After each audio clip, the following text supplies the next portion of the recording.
Eu sou o Dr. Douglas Lopes, apresentador do programa Fala Doctor. Anotem esse nome, doutora Clovisa Reck de Jesus. A doutora Clo, ela é otorrinolaringologista.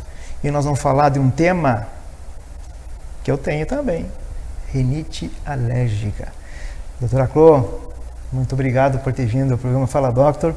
Difícil, hein? Difícil ter tirado do teu consultório, toda a programação de curso e evento. Mas que bom que tu está aqui, para que a gente possa levar informações de saúde, bem-estar, qualidade de vida, saberem mais a respeito, né, da rinite alérgica, por mais que, fulano tem rinite, o outro tem rinite, mas sempre tem algo a falar sobre ela. Seja bem-vinda. Muito obrigada a todo mundo que assiste teu programa.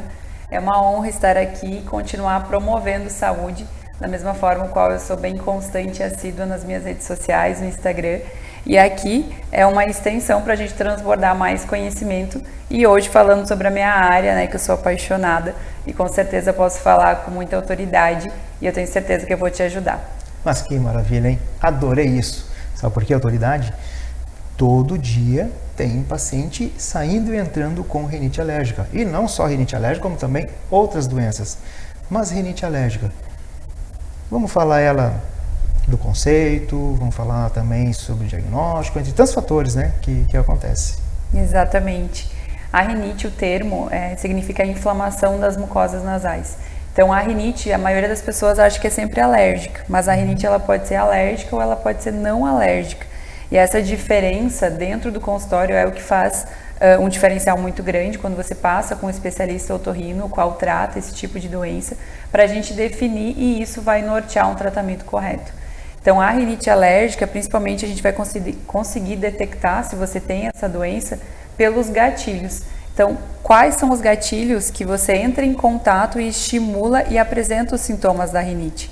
Os 4 principais sintomas da rinite é a sensação de nariz congestionado e entupido, coriza, que é aquela secreção clarinha que fica escorrendo do nariz, coceira nasal e espirros. Então, não necessariamente precisa ter os 4 sintomas presentes para a gente fazer o diagnóstico, mas sim, ter um deles ou outro vai nos nortear tanto no diagnóstico como no tratamento. Febre, sim ou não? Febre, não. A rinite é uma doença inflamatória, geralmente a febre está associada com doenças infecciosas, então pode ser que seja uma rinite infecciosa, aí sim, mas não a rinite alérgica. Pelo de gato, pelo de cachorro. Exatamente. Entre os dois, o gatinho é mais culpado, os amantes dos gatinhos. O gatinho ele é mais alérgico que o cão comparado, mas é uma alergia muito comum. Mas, acreditem, os amadores de cães e gatos, eu também sou, eles não têm uma frequência tão grande de a gente ter alergia ao epitélio de cão e gato. Porém, eles são acúmulo de ácaro. Então, a maior parte dos nossos sintomas, dos nossos pacientes com rinite alérgica, é aos ácaros dos animais e nem tanto ao epitélio do animal. Mas voltando um pouquinho quando eu falei da diferença entre cão e gato, é que o gato tem duas proteínas alergênicas muito importantes que causam sintomas alérgicos. E quando a gente tem um gatinho no ambiente, se você não tem mais esse gatinho na tua casa, até 2 anos, tu ainda tem muito dessas proteínas mesmo fazendo uma super limpeza em parede, chão, tapete. Então é uma proteína que fica muito no ambiente de difícil limpeza e ele tem mais de uma proteína alergênica. A saliva deles também tem causa bastante sintomas de alergia, além do epitélio do gato, no caso que a gente está comentando. Sim, no caso do gato que traz mais essa situação da proteína. Da saliva e do epitélio. Da saliva e do epitélio. Olha só. Ô, pessoal, nossos gatinhos, eu também tenho gatos. Tem. Mas a gente convive. Né? A gente convive e muito bem. E eles são mais ousados também, né? Andam mais. Muito mais ousados. Ambientação, questão do ambiente. É muito importante. Tanto aqui no sul, eu morei em São Paulo por 4 anos. Em São Paulo achei que a minha alergia ia piorar muito, mas por incrível que pareça não piorou. São padrões de alergia diferente. Então aqui no sul a gente vê uma frequência gritante que eu não vi em São Paulo em quase ninguém, alergia ao pólen. Pela nossa própria região agrícola, né? Tem o azevém. Então a polinização em agosto, setembro, outubro tem uma piora gigantesca.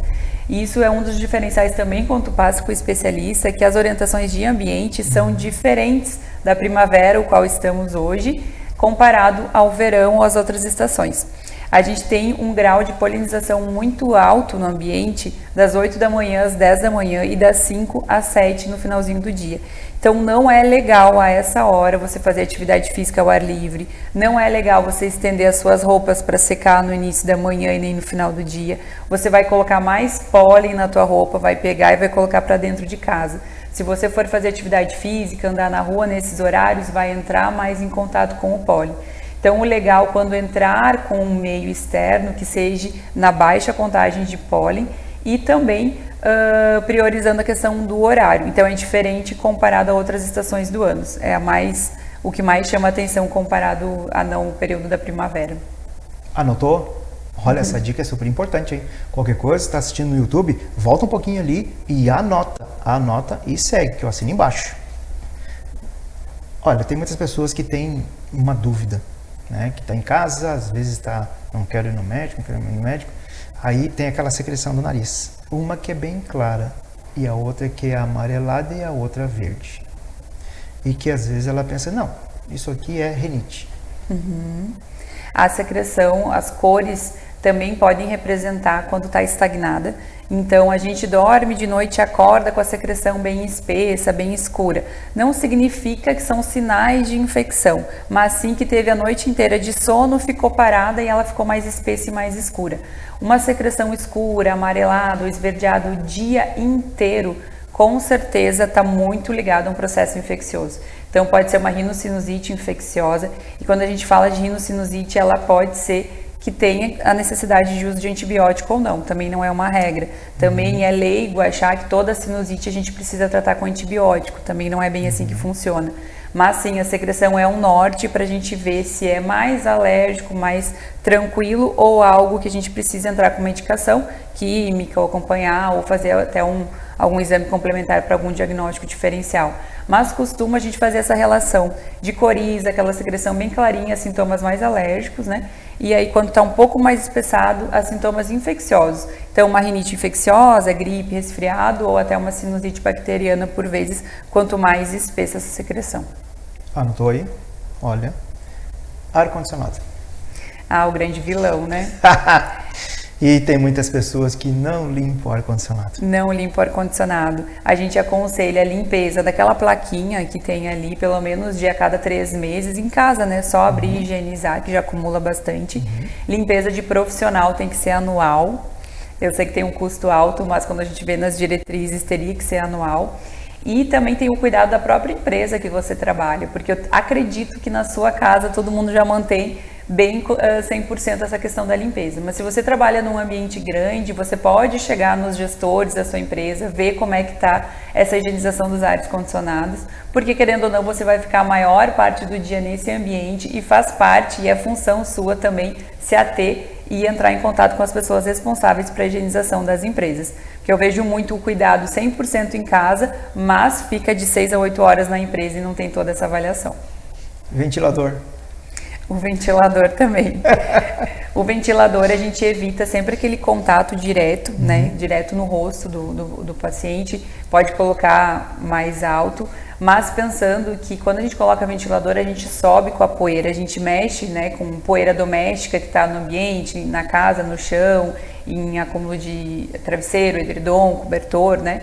Então acaba sendo uma dificuldade, mas a gente também entende a questão do calor. Sim. Então quando a gente fala alergia, orientações ambientais, é um equilíbrio e para isso que a gente tem o tratamento clínico, porque a gente, se vivêssemos em uma bolha, isentos de tudo, ninguém ia ter rinite alérgica, isso é fato. Então a gente precisa tratar justamente para não sofrer dos sintomas ao qual trazem malefícios para a vida e qualidade de vida, piora horrores, né, com uma dificuldade de respiração pelo nariz e muitas vezes abrindo a boca para respirar e piora tudo. Então o tratamento faz parte para a gente ter essa melhora. É verdade. Vamos falar da situação do... É que eu vou estar falando o nome, né? Mas vamos dizer assim, o rinossoro, né? Tem muitas pessoas que gostam de usar e de umedecer a região do nasal. É indicado? Super. Eu sou uma defensora da lavagem nasal, até existem opiniões contrárias médicas, mas tenho certeza que eu estou totalmente embasada cientificamente para indicar. lavagem nasal todos podem fazer. Existe técnica, sim, por isso também a necessidade de você estar bem orientada ou seguir canais de pessoas que promovem conhecimento na saúde confiáveis para poder auxiliar nesse contato com a lavagem nasal. Rinossoro, sim, é uma marca que tem vários dispositivos de lavagem nasal, mas os dispositivos também vão variar até com a frequência dos teus sintomas e com a qualidade, se são muito fortes. Hoje em dia tem as garrafinhas, que são as lavagens nasal de alto volume, e existem alguns soros, que sim, até a gente poderia falar o nome dessas marcas aqui, que são contraindicadas, e o ideal é jamais você comprar na farmácia e usar por conta, que é o Sorinam, o Sorine, sem o sobrenome, né, que ele tem anafazolina, que é um composto, que é um vasoconstritor que pode viciar e trazer malefícios nasais muito grandes, Narix, Naridrim. Então, esses remédios, comumente o paciente vem usando e aí já não é uma rinite alérgica, é uma rinite medicamentosa, de muito mais difícil tratamento. É o paciente que vem usando todos os remédios antialérgicos de farmácia, fala que nada presta, nada serve para ele, porque ele mudou o mecanismo de ação da doença. Precisa desmamar o remédio, retirar esse remédio com um tratamento de suporte e depois iniciar um tratamento correto. Então o ideal é nem começar com o uso desse remédio. Tá gostando? Eu tô gostando muito. No segundo bloco tem mais. Toma uma aguinha e até daqui a pouco. Muito bem.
Voltamos então falando sobre rinite alérgica com a doutora Clô. Vamos falar sobre diagnóstico? Quer escutar sobre isso? Então vamos lá, doutora. Vamos falar sobre o diagnóstico da rinite. Diagnósticos diferenciais, né? Exatamente.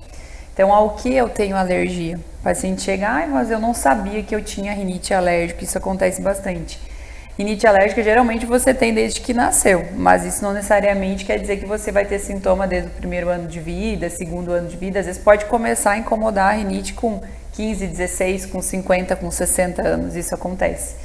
Então a gente vai saber, segundo os gatilhos, quando tu entra em contato com X, Y, coisas aí, ambiente, outras cidades, empresa, ar-condicionado, enfim, quando ajeita a casa, poeira doméstica, e apresenta o sintoma. Isso é uma forma de eu dar o diagnóstico.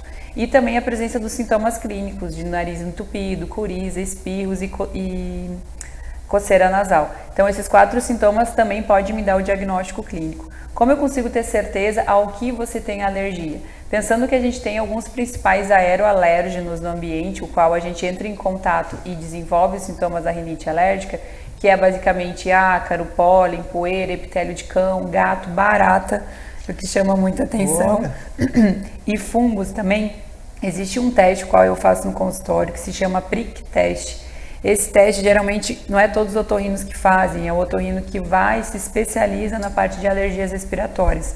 E o objetivo do teste, ele é feito na pele, dentro do consultório, nos 2 antebraços, onde eu coloco esses extratos de pó, poeira, acre, epitélio de cão, gato, e faço uma picada, o qual leva o nome do teste, Prick Test. Uma picadinha, parece uma pontinha de lápis. Vai entrar em contato com a sua pele, né, com o subdérmico, com esse extrato e vai fazer uma reação, tipo uma picadinha de mosquito. Isso eu avalio e vou ver o que deu positivo. Ao que deu positivo nesse Prick Test, Qual o motivo do teste? Saber o diagnóstico é o que te dá alergia, para você evitar esse contato o mais fortemente possível, e também indicar a imunoterapia. A imunoterapia é o único tratamento que consegue mudar a história natural da rinite alérgica. A imunoterapia é um tratamento de vacinas, uma vacina personalizada ao que você tem alergia, só que é um tratamento mais longo, de pelo menos 3 a 5 anos. Com a ideia de diminuir o uso de medicações químicas ou de crises frequentes, afinal você vai desenvolver, o seu sistema imunológico vai desenvolver a imunidade ao alérgeno ao qual te dá os sintomas alérgicos. Vou perguntar da questão do ressecamento nasal, acontece muito na rinite? Acontece muito. Ressecamento nasal, até pela própria falta de hidratação. Hoje mesmo atendi uma paciente assim, toma pouca água, não faz lavagem nasal, resseca. Quando resseca o nariz, faz tanto aquelas feridinhas, crostas, que é bem dolorido, porque a região do nariz é bem enervada, então o nariz é sensível, e os sangramentos. Então sangra. Aonde que sangra comumente? É da região anterior, da pontinha do nariz. Então a gente tem o septo é a parede que divide os dois lados do nariz, e esse septo tem muita vascularização, veias e artérias fininhas. Quando resseca, essa mucosa fica mais suscetível a romper. Então dá coceira, sai casquinha, resseca, pela própria sensação de ressecamento que dá coceira, coloca o nariz, o dedo, manipula no nariz, ou sem essa manipulação, faz esse pequeno extravasamento de sangue e sangra, né? Agora no verão é muito comum, principalmente no uso do ar-condicionado. A aplicação do soro, né? O bico é mais para fora, né? Mais para fora quando vai fazer a aplicação, né? Tem pessoas que às vezes pegam e aplica para dentro. Exato. A aplicação do bico é bem relativa, tem que ver do que a gente está falando, bem certinho o nome do remédio. A aplicação para fora, o qual tu está explicando, é o uso do spray nasal com corticoide nasal. Isso. Então, a mucosa nasal, ela fica na região lateral externa do nariz. Ela não é no fundo do nariz e ela não é mirando para o meio. Então, se você mira para o meio um corticoide nasal, que é os sprays pequenos de uso para rinite alérgica, você vai estar colocando corticoide nasal na mucosa do septo, que já é sensível. Vai atrofiar, vai deixar um tecido mais fino, mais suscetível a sangramento, além da própria manipulação da ponta do spray nesse septo, que pode facilitar sangrar. É o principal efeito colateral de mau uso, de técnica errada do uso dos sprays nasais com corticoide nasal. Quando a gente fala de lavagem nasal, aí tu tem várias ponteiras, vários bicos dos dispositivos diferentes. E aí a ideia é tentar colocar um pouquinho mais para dentro, pode ser reto, sempre evitar de tocar no septo, porque o septo, tudo que a gente toque pode sangrar. E a ideia é lavar esse nariz, então tentar jogar esse soro o mais fundo possível, que ele atravesse toda a fossa nasal e caia lá no fundo da garganta, ou ele pode fazer que nem uma lavagem nasal de alto volume e vai passar para outra narina. Do diagnóstico, tem mais algo que auxilia também no diagnóstico da rinite? Exatamente, tem. A gente faz exame de sangue, pode ser feito também. Pensando no diagnóstico, esses próprios alérgenos, essa imunoglobulina, que é o que é produzida no nosso corpo, que representa alergia a isso, também a gente pode ver em exame de sangue. Então também tem o prick test e os testes mais para diagnósticos diferenciais. Uma tomografia de seios da face é um exame que vai fazer um diagnóstico diferencial muito para nariz entupido. Então, o teu nariz entupido é a rinite alérgica, quem disse? Não dá para saber. Nariz entupido, o mais comum é a rinite e desvio do septo. Então, o septo nasal pode estar desviado, dificultando a passagem de ar de um dos lados ou dos dois lados, e é um diagnóstico diferencial muito importante. Às vezes ficar lá só no soro e não vai melhorar o nariz entupido. E uma das coisas que mais leva as pessoas a fazerem com o nariz entupido é roncar. Roncar à noite, ou seja, péssima qualidade do sono. E daí interfere em muita coisa. Várias outras alimentação. Coisas. Tem muita relação, tanto nos meus exames de sangue eu costumo pedir esses alérgenos também associados a vitaminas. Então, uma abordagem mais integrativa do paciente é o que eu costumo trabalhar, o que eu gosto também. Então, existem deficiências de vitamina de B12, de vitamina D, que está muito associado à imunidade como um todo e também às doenças imunológicas e às doenças nasal. Quando a gente fala em rinite, ela é uma doença inflamatória crônica, então a gente precisa ver o indivíduo como um todo. Não dá para isolar só o nariz e achar que a gente vai melhorar. E ela não vai desaparecer, né? Ela vai continuar pro resto da vida. Vai, principalmente os sulistas. E Santa Maria é um caso muito à parte, né? pela situação do clima. São temperaturas que, quando a gente levanta, a gente às vezes tem que estar com um casaco, dali a pouquinho tem que tirar o casaco, aí depois parece que está numa primavera, e depois está no outono. Então, tem muitas variações, né? Muitas variações. A gente sofre aqui no sul. Essa diferença brusca de temperatura, assim, atrapalha bastante. Mas uma dica que eu dou, até anotem também, entrem no Google para saberem a umidade do ar do dia. A umidade que é confortável é de 60 a 80. Então, tá menor de 60 é um dia seco. Vale a pena frisar mais a tua lavagem nasal, não esquecer da tal da hidratação, tomar bastante água, evitar banho quente, banho longo. Tá muito úmido, naqueles nossos dias muito chuvosos, vai ser uma umidade maior de 80. Tu pode ter um desumidificador no teu ambiente, ou deixar a casa mais aberta, trazer alternativas para diminuir a imunidade. Entre 60 e 80 tá mais confortável.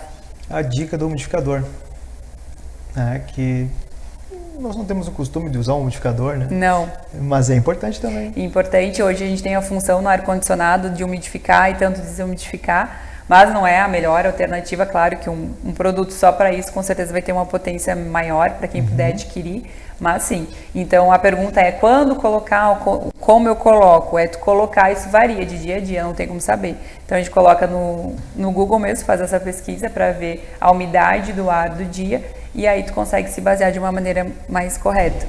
Tem muitas pessoas que gostam do uso de difusores, né? Então, os difusores vão deixar um ambiente mais úmido. Então, prestem atenção, senão vão estar aumentando a umidade desse ambiente, principalmente nas crianças, que a gente quer aquele cuidado, eles infeccionam mais e, às vezes, muitos pais pecam em querer ajudar.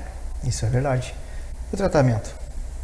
O tratamento, quando a gente fala de substâncias químicas, a gente tem os corticoides nasais, que são os principais, e também o uso da lavagem nasal, com certeza também diminui os sintomas, como antialérgicos, que são os antihistamínicos, o corticoide também comprimido, às vezes é uma alternativa de tratamento, mas tudo vai ser personalizado devido à gravidade dessa rinite. Ela pode ser leve, como ela pode ser persistente, e a gente vai mudar o pensamento de quantas medicações a gente precisa dar, diminuir ou dar um pouco a mais. Existem outros antialérgicos que também a gente usa mais numa linha como se fosse preventiva. Eles não são preventivos, mas eles são de segunda linha para quem tem uma falta de sucesso na melhora clínica dos tratamentos de primeira linha, que um bem conhecido é o Montelukast. Se tem muitos pais aqui, eu tenho certeza que esse remédio já é passado como se fosse um remédio de prevenir a rinite. Ele não previne, mas ele é de segunda linha, por isso que às vezes a gente já dá numa segunda ou terceira consulta, porque não melhorou com as outras medicações. Sim. Além de reposição de vitaminas, quando a gente fala em imunidade, a gente vai melhorar sim o tratamento da rinite. Hoje em dia tem vitaminas que a gente pode repor tanto injetável quanto comprimido, né? Manda manipular as doses necessárias, como a imunoterapia, que aí vai ser um tratamento muito mais duradouro, pensando na causa da doença mesmo, e é o único que altera a história natural da rinite de cada um, que são tratamentos com vacinas personalizadas ao que você tem alergia. No caso, vitamina D. Essas vacinas? As vitaminas? É. Vitaminas D. Vitamina D, o complexo B também, tu vai ter a B1, a B6, a B9, a B12, que vai ajudar bastante. E coenzima Q10 também tem benefício, curcumina também, da parte dos injetáveis, sabe? Sim. E você regularizar, se tiver uma anemia, um ferro também, se precisar, sulfato ferroso, ou precisar suplementar por uma anemia baixa, isso também vai ajudar. Quando a gente casa muito com a nutrição, né? A própria nutrição, passar numa nutricionista, fazer esse outro acompanhamento, sem dúvidas, faz total diferença. E a indicação do medicamento, tem pessoas que têm comorbidades, têm pressão alta, ou tem uma situação assim que nem todo remédio pode ser indicado. Exatamente. Hoje em dia a gente tem antihistamínicos que não têm passagem hepática, então é uma bela opção tanto para criança pequena quanto para idosos, quando tem uso de polimedicamentos, né, de outros remédios juntos. O corticoide nasal, felizmente, ele tem uma absorção sistêmica baixíssima, então ele é um remédio super seguro, até mesmo quem tem glaucoma e que não pode usar corticoide, né, e daí é uma contraindicação corticoide oral, no caso. E aumento de pressão arterial é bem raro os próprios remédios da rinite alérgica dar, tirando o corticoide, mas daí é um paciente que está descompensado. Compensado dificilmente vai dar esse efeito colateral. O que é mais indicado? Assim, tem pacientes que é todo ano, né? Ele faz um preventivo todo ano. E parte desses pacientes ele não segue. E aí sempre volta, né? A rinite, ela volta pior quando não se trata, ou depende disso? Depende da imunidade do paciente. Imunidade. Da imunidade e da onde ele está, porque às vezes ele se muda de cidade, daí aquela cidade não cai tão bem, ele entra em contato com aeroalérgenos que podem piorar ele clinicamente naquela fase. Tu vai pegar, tem uma piora clínica, tem gente que piora muito em fase de prova, adolescente, criança, que está com as provinhas, com as atividades, como adulto também, no ambiente de estresse, enfim, problemas financeiros, familiares, que vai diminuir a imunidade é um assunto bem amplo, né? Sim, claro. E aí pode alterar. Quando a gente sabe que tem a rinite que é alérgica, não alérgica, então ele pode ter uma piora o ano inteiro, e aí depende de outras circunstâncias. Nós falamos ali da alimentação e também afeta, né, na rinite. E casos assim que me lembro é a bergamota e a laranja de tempo, né? E que vendo assim no inverno, diferença inverno, primavera, rinite alérgica. É questão, dá mais na primavera, aumenta, vamos dizer assim, aumenta mais primavera do que inverno. Ou é mito? Os dois são bem parecidos. É? Bem parecidos. É que confunde muito no inverno que você vai ter muita gripe e resfriado, que é a fase onde a gente tem mais carga viral pela própria temperatura fria. E aí a gente fica mais visível só a rinite alérgica na primavera. Mas os dois vai ter uma constância. Até a gente como médico mesmo, porque começa com um pouco de sintoma alérgico e aí vem uma gripe, vem um resfriado, vem uma infecção. Então aquela mucosa nasal fica tão sensível à alergia e aí entra mais a gripe e o resfriado logo em seguida, sabe? Então pode ter talvez uma estatística maior de gripe e resfriado, mas eles são bem parecidos. Hora um, hora outro. É. Ou às vezes estão os dois ali. A rinite é como se baixasse a imunidade e você fica mais propenso a ter gripe e resfriado. Entendi. Porque a mucosa já está inflamada, então ela já está inflamada, ela só agrega outro para inflamar mais ainda. Sim. E gente, e aí? Anotaram bastante coisa? Se não anotaram, não se preocupe, dá para pegar e voltar. Vai lá no YouTube, né? Ou então nas redes sociais, no Facebook, no Instagram. Doutora Clô, estamos chegando ao final do programa. Uma vez convidada, sempre convidada, tá? E quero que tu deixe uma mensagem para esse público que está nos assistindo. Eu queria que vocês se conscientizassem da importância da respiração nasal. Eu vejo, falta muito conhecimento e os pacientes que a gente trata no consultório, o quanto melhoram e eles gostariam de falar para todo mundo que ainda não passou nesse cuidado, nessa observação de respirar pelo nariz, o quanto melhora a vida de vocês. Então, respirar pelo nariz, até tem um colega meu que fala que respirar pela boca é tão normal quanto comer pelo nariz. Então, quando a gente está com o nariz congestionado, a gente vai abrir a boca para respirar e vocês não fazem ideia de quanto isso prejudica vocês em qualquer área da vida que vocês estão, trabalho, idade no qual vocês também estão nesse momento. Então, respirar pelo nariz é uma necessidade, melhora muito a qualidade de vida de vocês e espero poder contar com vocês nesse processo. Contem comigo para esse processo de melhora e jornada na saúde de vocês. E a sua sabedoria agora é fazer as dicas que ela deu. Então, muitas pessoas sabem, conhecem, mas não aplicam. O sábio é aquele que aplica. Então, é a deixa. Doutora Clô, muito obrigado pela tua participação. Obrigado a você que está nos assistindo e até a próxima.